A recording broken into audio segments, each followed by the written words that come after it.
शीरुषं देवं विश्वाक्षं विश्वशम्भुवं विश्वं नारायणं देवमक्षरं परमं पदं विश्वतः परमां नित्यं विश्वं नारायणगुं हरिं विश्वमेवेदं पुरुषस्तद्विश्वमुपजीवति पतिं विश्वस्यात्मेश्वरगुं शाश्वतगुं शिवमच्युतं नारायणं महाज्ञेयं विश्वात्मानं परायणम्।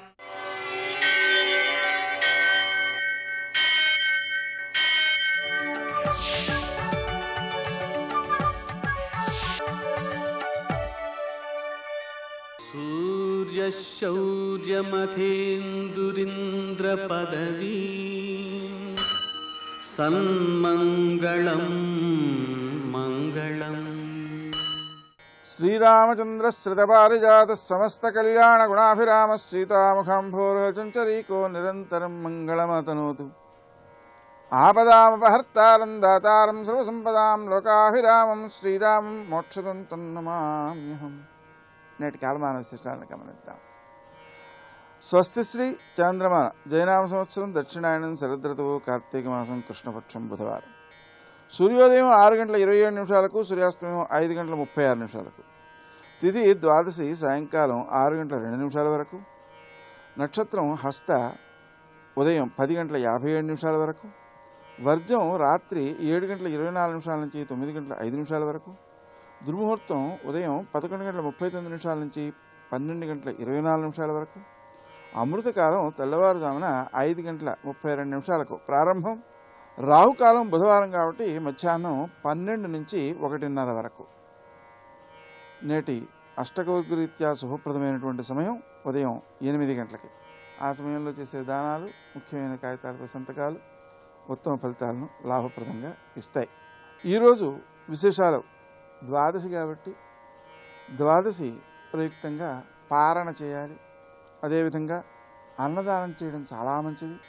యమప్రీతి కోసమని మనం దానం చేసినట్లయితే అది ఉత్తమ ఫలితాలను అందజేస్తుంది. ప్రదోషం కాబట్టి సాయంకాలపు వేళ సూర్యాస్తమయం అయిన తర్వాత 1:12 లోపల ఆ శంకరునికి ప్రీతికరంగా పూజ, అభిషేకం, అలాగే మారేడు దళాలతో పూజ మొదలైనవి చేయవచ్చు. ఉత్తమ ఫలితాలు సిద్ధిస్తాయి. కార్తీక మాస ప్రయుక్తంగా ఈరోజు చేసేటువంటి దానాలలో ఉసిరికాయలు, అలాగే వెండి ప్రమిదలో మనం బంగారపు ఒత్తితో దీపదానం చేయవచ్చు. అలాగే బంగారం దానం చేయవచ్చు. అలాగే బంగారం ఒత్తి ఉంటుంది కాబట్టి అది ఆ దానం అవుతుంది. విశేషించి ఈరోజు చేసేటువంటి కార్యక్రమాల్లో ఎవరికైనా అనారోగ్యవంతులకు మనం ఔషధములు దానం చేయడం మంచిది. అలా కుదరని పక్షంలో చిన్నపిల్లలకి ఈ సరస్వతి లేహ్యం లాంటివి దానం చేసినట్లయితే అది ఉత్తమమైన ఫలితాలను ఇస్తాయి. నేటి ఆణిముత్యాలు.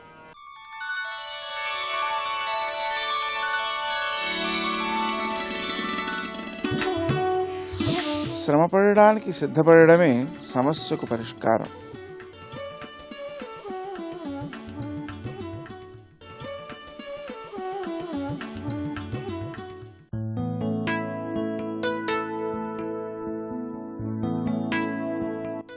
జీవితపు ప్రతి అడుగుని విశ్లేషించడానికి ప్రయత్నించవద్దు. ఏది ఎప్పుడు ఎలా జరగాలో అలాగే జరుగుతుంది.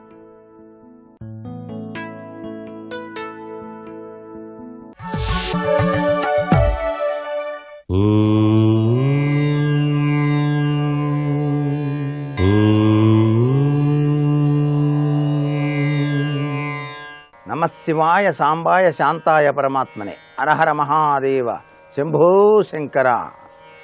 ఇటువంటి అద్భుతవంతమైనటువంటి నామావళి ఈ కార్తీక మాసంలో మనిషికి ఎనలేని ఉత్సాహాన్ని, ఆనందతత్వాన్ని ప్రసాదిస్తుంది.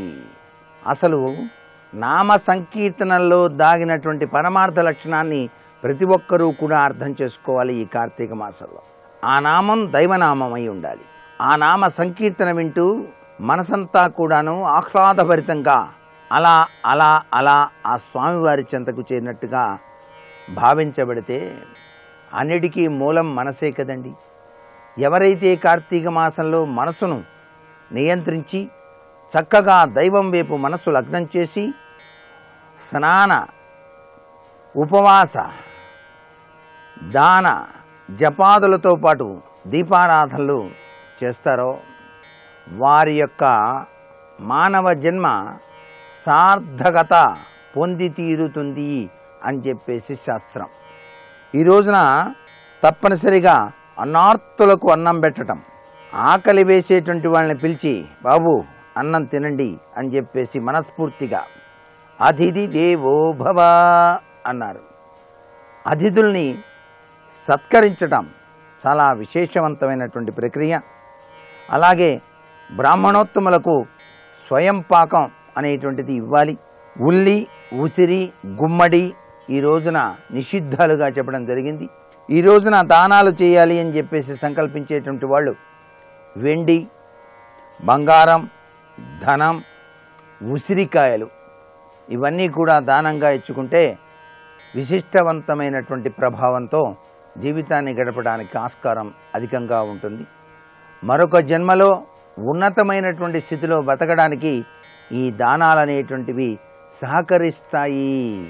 జన్మరాహిత్యం పొందాలి అంటే ఇలా దానాలు చేస్తూ చేస్తూ చేస్తూ ఆ భగవంతుని వైపు మనసు లగ్నం చేసినట్లయితే జన్మరాహిత్యం అనేటువంటిది జరగటానికి ఆస్కారం ఉంటుంది.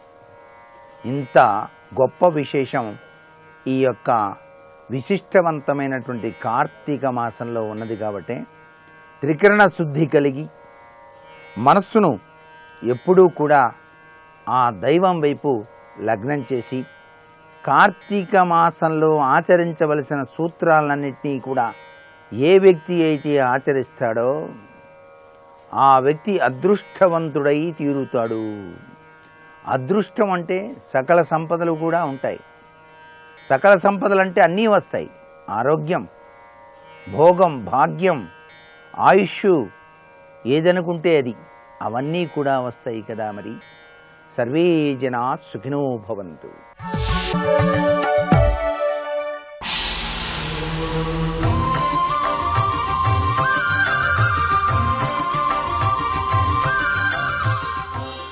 శతక సాహితీ సరస్వతికి నమస్కారం. నా రూపమును కాలవర్ణమనుచున్నవ్వంగా నే గౌరిగా తారుణ్యంబగు రూపమెత్తితి తపోదార్ఢ్యమునన్నాడు మీ శ్రీరమ్యంబగు కుందవర్ణగళమే చిత్రంబుగా నీలమై మారెన్ చూడుడటంచు నవ్వెనుమ సోమా నీలకంఠేశ్వర.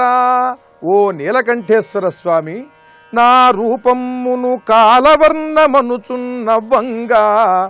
పార్వతీదేవి ఈ పరమేశ్వరుణ్ణి ఉద్దేశించి మాట్లాడుతున్నటువంటిది ఈ పద్యం. ఈ సందర్భం ఒక చమత్కారమైన సన్నివేశం. పార్వతీదేవి చూచి పరమేశ్వరుడు తెల్లని కాంతులతో విరాజిల్లేటువంటి ఆ పరమశివుడు కాస్త ఛాయ తక్కువగా ఉన్న నలుపు రంగుతో ఉన్నటువంటి పార్వతీదేవిని చూచి రూపమును కాలవర్ణమనుచున్నవ్వంగా, ఆవిడ కాస్త నల్లగా ఉన్నది అనేటువంటి భావంతో ఆయన నవ్వాడు. ఆ భావాన్ని ఆవిడ గ్రహించి నే గౌరిగా తారుణ్యంబగు రూపమెత్తితి తపోదార్ఢ్యమునన్నాడు. అప్పుడు ఆవిడ మహాతపస్సు చేసి గౌరిగా, గౌరవర్ణం అంటే కాస్త తెలుపుతో కూడుకున్నది, ఆ గౌరిగా మారింది ఆవిడ ఈయన ఇలా నవ్వటం వల్ల. కానీ మీ శ్రీరమ్యంబగు కుందవర్ణగళమే చిత్రంబుగా నీలమై మారెన్ చూడుడటంచు నవ్వెనుమ సోమా నీలకంఠేశ్వర. ఇలా నన్ను అవాళ్ల మీరు చూచి నల్లగా ఉన్నాను అని నవ్వారు కదా స్వామి. నేను తపస్సు చేసి ఇప్పుడు గౌరిగా మారాను, నేను తెల్లబడ్డాను.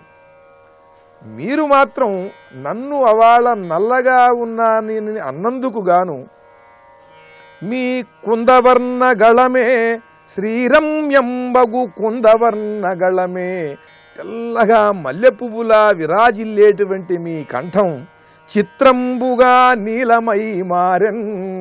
అది చాలా విచిత్రంగా నన్నన్నటువంటి ఆ కంఠం కదా ఇది అనేటువంటి ఒక వ్యంగ్యం ఉన్నది. చాలా చక్కని పద్యం. అమ్మవారు వ్యంగ్యం ఎలా ఉన్నదనంటే, నన్నవాళ్ళ మీరు అన్నారు, ఇవాళ ఏమైంది మీ కంఠం అని అంటలేదు ఆవిడ. కానీ చాలా చిత్రంగా మీరు నన్ను నల్లపిల్ల అన్నందుకు నేను తపస్సు చేసి ఇవాళ గౌరినయ్యాను, చక్కని కాంతితో తెల్లగా ఉన్నాను. కానీ అవాళ్ళ మీరు నన్ను అన్నారు కదా, మరి ఆ తెల్లగా ఉన్నటువంటి కంఠం ఏమిటి ఇప్పుడు నల్లగా ఉన్నది అని ఆవిడ అడుగుతున్నది.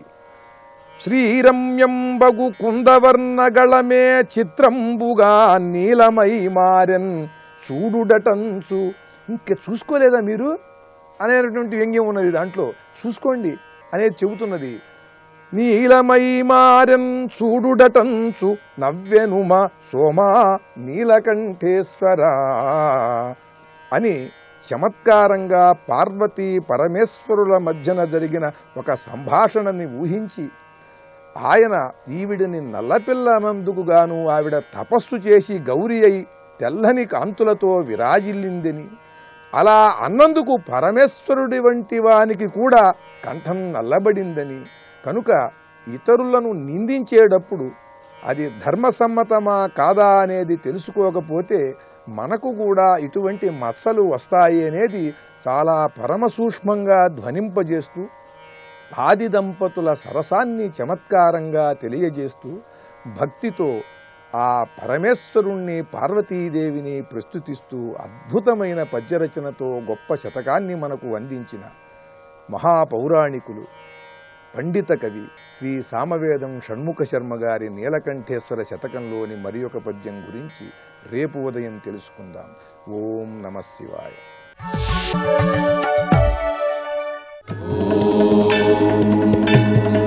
ఆదిలక్ష్మీం జగన్మాతరం భావయే ఆద్యంతరహితం అనంతలక్ష్మీం సదాద్యంతరహితం అనంతలక్ష్మీం సదా ఆదిలక్ష్మీం జగన్మాతరం భావయే. జ్యోతిర్మయి మహాలక్ష్మి జ్ఞానైశ్వర్యస్వరూపిణి కమలే కమలాలయే దేవి ప్రసీద హరివల్లభే ప్రసీద హరివల్లభే. శివాయ గురవే నమః. శ్రీమాత్రే నమః. శ్రీ విష్ణురూపాయ నమః శివాయ. శ్రీలక్ష్మీనారాయణాభ్యాం నమః. తటిత్కోటి లసత్కాంతి 824వ నామం శ్రీ తటిత్కోటి లసత్కాంత్యై నమః. అమ్మవారి యొక్క శరీర కాంతి ఎలా ప్రకాశిస్తున్నదంటే తటిత్ కోటి. తటిత్ అంటే మెరుపు అని అర్థం, కోటి అంటే అనంతం అని అర్థం. కోట్ల కొలది మెరుపు తీగల వంటి ప్రకాశము కల తేజస్సు అని అర్థం. లసత్ అంటే ప్రకాశం అని అర్థం. అమ్మవారి యొక్క శరీరం యొక్క కాంతి ఎలా ఉన్నదంటే కోట్ల కొలది మెరుపు తీగలు ఒక్క దగ్గర నిలకడుగా ఉండి మెరిసినప్పుడు ఎలా ఉంటుందో అలా ఉందిట. దీన్ని బట్టి భావించవలసింది మెరుపు తీగలు ఆ బంగారు కాంతితో ప్రకాశిస్తుంటాయి. ఆ మెరుపు తీగలు ఒక గుంపుగా ఒక చోట ఉంటే ఎలా ఉంటుందో అలా ఉందిట అమ్మవారి యొక్క దివ్య స్వరూపము. ఇది మనలో ఉన్న కుండలిని తేజస్సు కూడా ఇలాగే ఉంటుందని శాస్త్రం చెప్తున్నది. అలాంటి కుండలిని తేజస్సు ఉన్న తల్లి 827వ నామం తరుణి. ఇది నమస్కారంలో శ్రీ తరుణ్యై నమః. తరుణ వయస్సు అంటే యవ్వనం అని అర్థం. అమ్మవారు నిత్య యవ్వనంతో ఉంటారు. అందుకే 2 నామములు అమ్మవారి స్వరూపాన్ని వర్ణిస్తున్నాయి. శరీర కాంతి ఏమో మెరుపు తీగల్లా ప్రకాశిస్తూ ఉంటే తరుణి అది నిత్య యవ్వన రూపంతో అమ్మవారు ఉన్నారు. వృద్ధాప్య లక్షణము కానీ ఎదగని బాల్య లక్షణము కానీ లేకుండా సంపూర్ణమైనటువంటి సాముద్రిక లక్షణాల సౌష్ఠవం కలిగిన దివ్యమంగళ విగ్రహం గనక అమ్మవారిది తరుణ్యై నమః. నమస్కరిస్తున్న దివ్య స్వరూపాన్ని. ఇంకొక అర్థంలో తరుణి అంటే దాటించే తల్లి అని. స్త్రీకి యవ్వన వయస్సులో తరుణి అంటారు. ఎందుకంటే కన్యావస్థాన్ తరతీతి తరతి అన్నారు ఇక్కడ. అంటే కన్యావస్థను దాటిన తర్వాత వచ్చింది కనుక తరుణి అని. అలాగ దాటించే తల్లి అని అర్థాన్ని తీసుకుంటే మోక్షస్వరూపిణి అర్థం కూడా దీనికి చెప్పవచ్చు. దురితముల నుంచి దాటించే తల్లి. తరతి దుస్తరమితి తరుణి అనే అర్థాన్ని కూడా శాస్త్రం చెప్తున్నది. అటువంటి తరుణికి నమస్కరించి 826వ నామం హరిసుందరి. ఇది నమస్కారంలో శ్రీ హరిసుందర్యై నమః. తరింపజేసే తల్లిని తరుణి అని నమస్కరించాం. ఆ తల్లి విష్ణువు యొక్క శక్తి, అందుకే హరిసుందరి, నారాయణుని యొక్క భార్య ఈ తల్లి, అందుకే విష్ణు పత్ని అనే భావమే ఇక్కడ కనబడుతున్నది. ఈ సుందరి విష్ణువుకు చెందినటువంటి శక్తి కనుక హరిసుందరి అని భావన. ఇక్కడ అమ్మవారి సౌందర్యం అంటేనే సచ్చిదానంద తత్వము. ఆ సచ్చిదానంద తత్వమైన శక్తి ఎవరు అంటే నారాయణ యొక్క స్వరూపమే. అందుకు నారాయణ యొక్క పత్ని అనే భావంతో హరిసుందరి నామానికి నమస్కారం చేసి తర్వాత అమ్మ నేత్రముల గురించి చెప్తున్న విశేషమైన నామాలు వస్తున్నాయి. మీన నేత్రాచ సేంద్రాక్షి, 827వ నామం మీన నేత్ర. ఇది నమస్కారంలో శ్రీ మీన నేత్రాయై నమః.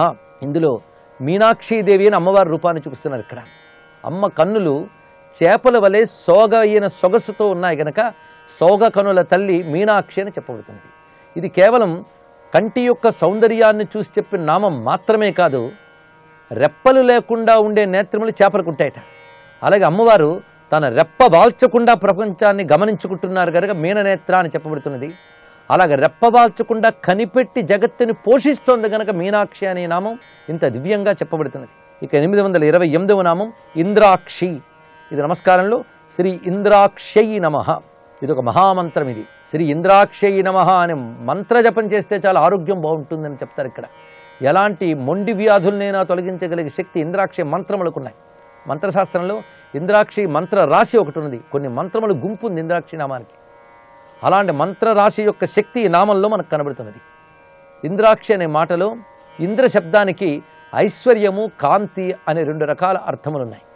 అందుకు ఐశ్వర్యములను కాంతులని ప్రసరింపజేసేటువంటి నేత్రములు కల తల్లి గనక ఇంద్రాక్షి. కనిపెట్టుకునే లక్షణం మీనాక్షిలో చూపించారు. ఐశ్వర్యాలనిచ్చి ఆనందింపజేసే లక్షణం ఇంద్రాక్షి నామంలో చూపిస్తున్నారు ఇక్కడ. అందుకే అమ్మ కనుచూపులు ప్రసరిస్తే చాలు వాడు రాణిస్తాడు. అందుకే తల్లి ఎవరిని చూస్తుందో వాడు అందరి చేత చూడబడతాడు అని గణపతి ముని గారు చెప్తారు ఉమాశాస్త్రంలో. కనుక అమ్మ కటాక్షాలకు నోచుకున్న వాడిని లోకమంతా చూసి ఆదరిస్తుందిట.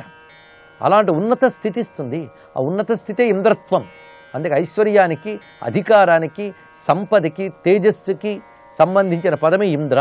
అటువంటి ఇంద్రత్వాన్ని ఇచ్చేటువంటి కరుణామయమైన కటాక్షాల తల్లి ఇంద్రాక్షి. ఇది ఒక భావం.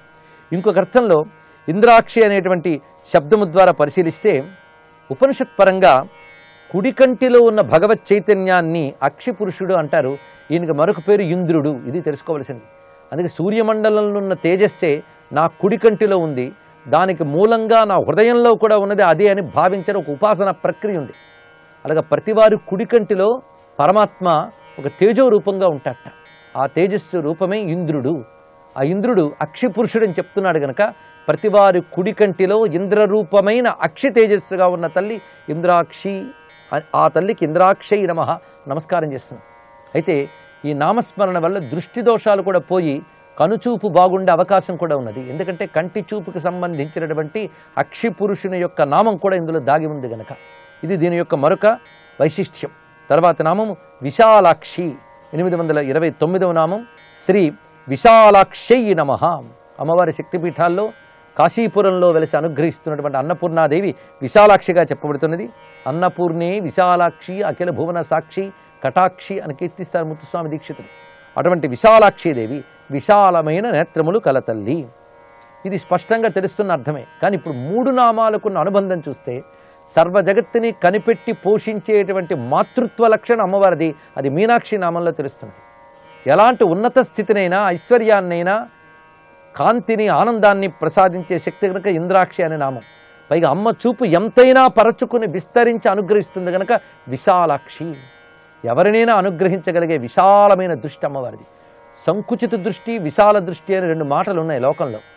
సంకుచిత దృష్టి అంటే స్వార్థ దృష్టి, విశాల దృష్టి అంటే కారుణ్యమైన దృష్టి. వీడు నావాడు, వీడు పైవాడు, వీడు నాకు కావలసినవాడు, వీడు అక్కర్లేనివాడు అనేటువంటి భేదములు లేకుండా అభేదముగా అందరిని ఒకేలా చూడగలిగేటువంటి దృష్టిని విశాలాక్షి అంటారు. ఇది ఒక తాత్వికమైన అర్థం దీనిలో దాగి ఉన్నది. అందుకే విశాలమైన బ్రహ్మజ్ఞానమే విశాలాక్షి. ఎందుకంటే చూపుకి జ్ఞానానికి సంబంధం ఉన్నది. మంచి జ్ఞానం ఉంటే మంచి చూపు ఉన్నట్టే. అందుకు అమ్మవారు విశాలమైన బ్రహ్మజ్ఞాన రూపంతో ఉంది కనుక విశాలాక్షి అని చెప్పబడుతున్నది. 830వ నామం సుమంగళ. నిజానికి శ్లోక పాదమంతా మంత్రంగా చేసుకోవచ్చు. మీన నేత్రాచ సేంద్రాక్షి. సేంద్రాక్షి అని సా ఇంద్రాక్షి అని సాకి దీర్ఘం పెట్టుకుని ఆమెయే ఇంద్రాక్షి అని అర్థం తీసుకున్నాం. అందుకే ఇంద్రాక్షి నామాన్ని చెప్పుకున్నాం. విశాలాక్షి సుమంగళ, సుమంగళ ఇది నమస్కారంలో శ్రీ సుమంగళాయై నమః. శ్రేష్టమైన మేలైన మంగళముల రూపము. అమ్మవారంటేనే మంగళస్వరూపము. ఆ మంగళములు మేలు కలిగించేవి, సర్వ జగత్తుకి మేలు కలిగించే మంగళముల యొక్క సమాహార రూపమే అమ్మవారు సుమంగళ. అంతేకాదు సూర్యోదయ సమయాత్ పూర్వం ఉండే ఉషక్కాంతికి సుమంగళ అని అర్థం. సూర్యకాంతిలో ప్రథమావస్థ సుమంగళ. అసౌ యస్తామ్రో అరుణ ఉత బభ్రు సుమంగళ అన్నారు. సుమంగళీవధూర్యం అనే మంత్రం కూడా మనకు కనబడుతున్నది. ఉషస్సూక్తంలో ఉషాదేవిని సుమంగళి అని ప్రబోధించారు ఇక్కడ. ఆ విధంగా ఇక్కడ ఉషక్కాంతి రూపముతో ఉన్న తల్లి అనే భావాన్ని స్వీకరించాలి. మంగళముల దేవత అని ఈ భావాన్ని మరింత పదిలిపరుస్తూ తర్వాతి శ్లోకములు వస్తున్నాయి. సర్వమంగళ సంపన్న సాక్షాన్ మంగళ దేవత. సర్వమంగళ సంపన్న ఇది 831 నామం. నమస్కారంలో శ్రీ సర్వమంగళ సంపన్నాయై నమః అని చెప్పబడుతుంది. అమ్మ దగ్గర మంగళములు ఇవి ఉన్నా ఇవి లేవని చెప్పడానికి లేదు. సర్వమంగళములు కలిసినటువంటి సంపదల రూపమే అమ్మవారు. అందుకే మంగళములు సంపదలు ఈ రెండు సమస్తము అమ్మ రూపముగా రాసిపోసి ఉన్నాయి. అందుకే ఎక్కడ మంగళకర వస్తువు చూసినా అది అమ్మవారి రూపమనే భావన చేయాలి. అన్ని మంగళకర లక్షణములు అమ్మవారిలో ఉన్నాయి గనక సర్వమంగళ సంపన్న అని చెప్పబడుతున్నది. అందుకే ఆ తల్లి మంగళ దేవత. 832వ నామం సాక్షాన్ మంగళ దేవత. శ్రీ సాక్షాన్ మంగళ దేవతాయై నమః.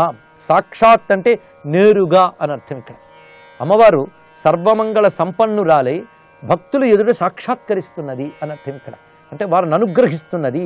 సాక్షాత్ శబ్ద అనుగ్రహవాచకం. భక్తులు ఎదురుగా ఉండడం అంటే ఎప్పుడు అందుబాటులో ఉండి అనుగ్రహిస్తున్నది. ఆవిడ పేరే మంగళదేవత. అందుకు మొదట చెప్పారు సుమంగళ, అన్ని మంగళములు కలతల్లి. అంతేకాదు సర్వమంగళములే సంపదలుగా కలతల్లి అని చెప్పడమే కాదు, మంగళములకు ఆవిడే అధిదేవత. అసలు మంగళం అంటేనే అమ్మవారు. అందుకే మహాలక్ష్మి ఆరాధన చేస్తే మంగళములు లభిస్తాయి.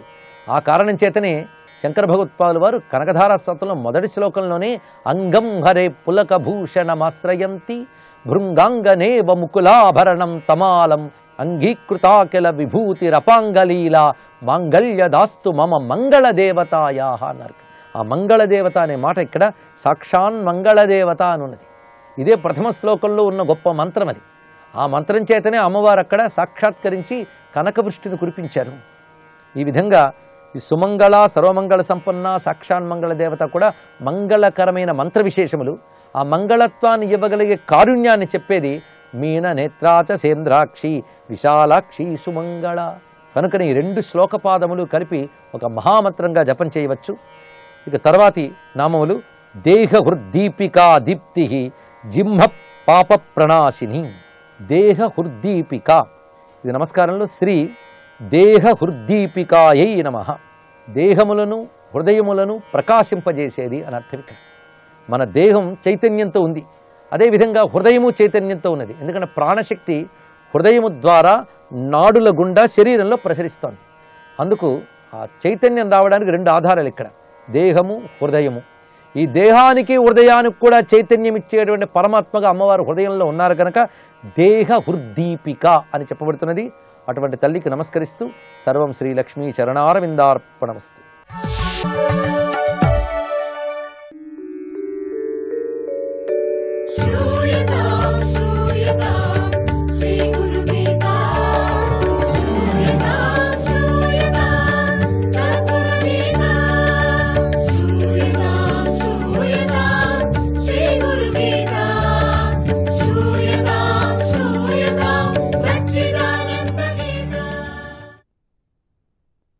జై గురుదత్త. చీకటి పడిన శిష్యుడు తిరిగి రాకపోయేసరికి వెతుక్కుంటూ ధౌమ్యుడు పొలానికి వచ్చాడు అనుకున్నాం కదా. శిష్యుడు అక్కడ కనిపించలేదు. ఆరుణి అని పిలిచాడు ఆయన. బదులుగా చావు బతుకుల్లో ఉన్నటువంటి మూలుగు వినిపించింది. వెంటనే కంగారు పడుతూ శిష్యుడిని బయటకు లాగాడు గురువు. పరాకాష్ఠకు చేరినటువంటి ఆ గురుభక్తికి ద్రవించిపోయారు. వెంటనే హస్తామస్తక సంయోగంతో అష్టాదశ విద్యలను సంక్రమింపజేశాడు. ఎంతసేపు గురువు అనుకుంటే అలాగే ఇతర శిష్యులకు కూడా సమయం వచ్చేదాకా పరీక్షలు పెట్టి సమయం వచ్చినప్పుడు హఠాత్తుగా యోగ మార్గంలో విద్యలను సంక్రమింపజేసేవాడు దౌమ్య గురువు గారు. ఆరునిలాగా గొప్ప గురుభక్తిని పొందటానికి శిష్యులు ప్రయత్నించాలి కానీ ఏదో ఇంకా రాలేదు గురువు గారిని తిట్టుకుంటూ తిరగకూడదు. గురువు లేని విద్య కాదు కదా. విద్య కోసం గురువుల్ని వేడుకోవటం, చాలా కాలం వారికి సేవలు చేస్తూ ఉండటం కొంతమందికి ఇష్టం ఉండదు. తొందరగా మనకు విద్య వచ్చేయాలి కానీ ఎన్నో రోజులు సేవ చేసుకొని ఇట్లా ఉండటం బాగాలేదు కదా అనుకుంటుంటారు. వారికి విద్యలన్నీ త్వరగా వచ్చేయాలని, గొప్ప కీర్తిని సంపాదించాలని ఉంటుంది. ఆ సంపాదన ఏంటి, శాశ్వతంగా తీసుకుపోతారో తెలీదు. అయితే గురువు లేకుండా జ్ఞానాన్ని పొందాలనుకోవటం అసాధ్యం. అది ఆకాశానికి నిచ్చెనలాగా ఉంటుంది. అవక్రీతుడి కథ ఈ విషయాన్ని తెలియజేస్తుంది. దేవేంద్రుడి గురించి గొప్ప తపస్సు చేసి 3 సార్లు ఆయన్ను ప్రత్యక్షం చేసుకొని తన ఆయుష్ను పెంచుకొని అఖండ వేదాధ్యయనం చేసినటువంటి మహానుభావుడు భరద్వాజ మహర్షి. ఎన్ని మాటలు పరమాత్ముని చూశారో, ఎన్ని మాటలు తన ఆయస్సును పెంచుకున్నాడు, ఎన్ని జన్మలెత్తాడు. అవన్నీ తన యొక్క అధీనంలోనే ఉన్నట్టుగా ఆ శక్తితోనే గెలిచి అఖండమైనటువంటి వేదాధ్యయనం చేసినటువంటి మహానుభావుడు భరద్వాజ మహర్షి. అటువంటి మహర్షి మళ్ళీ లేరేమో, ఇంకొకరు లేరు. ఆయనకు రైభ్యుడు అనేటువంటి మిత్రుడు ఉండేవాడు. వీరిద్దరూ దగ్గరలోనే ఆశ్రమాలు పక్కపక్కలో నిర్మించుకొని తపస్సాధన చేసుకుంటూ ఉండేవారు. భరద్వాజుడు, రైభ్యుడు. కొంతకాలానికి రైభ్యుడికి అర్వావసు, పరావసు అనేటువంటి 2 కొడుకులు జన్మించారు. అర్వ, పర్వ, బాగుంది, పేర్లు బాగున్నాయి. భరద్వాజుడికి అవక్రీతుడనే కొడుకు కలిగాడు. అవక్రీతుడు. రైభ్యుడు పుత్రులిద్దరూ కూడా తండ్రి వద్ద విద్యాభ్యాసం చేసి గొప్ప పండితులుగా పేరు పొందారు. అవక్రీతుడికి మాత్రం ఎప్పుడూ జపము, ధ్యానము, తపస్సు మీదే ఎక్కువ ఆసక్తి. విద్యాభ్యాసం చేసేవాడు కానే కాదు, తపస్సుతోనే అన్ని సాధించవచ్చు అని వాదం చేసేవాడు. గురు శుశ్రూష చేయకుండా విద్య సాధించాలనుకోవటం అహంకారం కదా. గురుసేవే గొప్ప తపస్సు.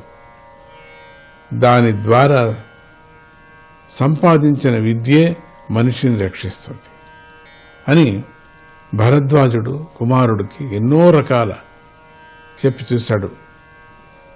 ఆయన అవక్రీతుడు తన మొండిపట్టు విడవనే లేదు. అవక్రీతుడికి రైభ్యుడి పుత్రుడంటే పడేదే కాదు. వాళ్ళు విద్వాంసులు అవటంతో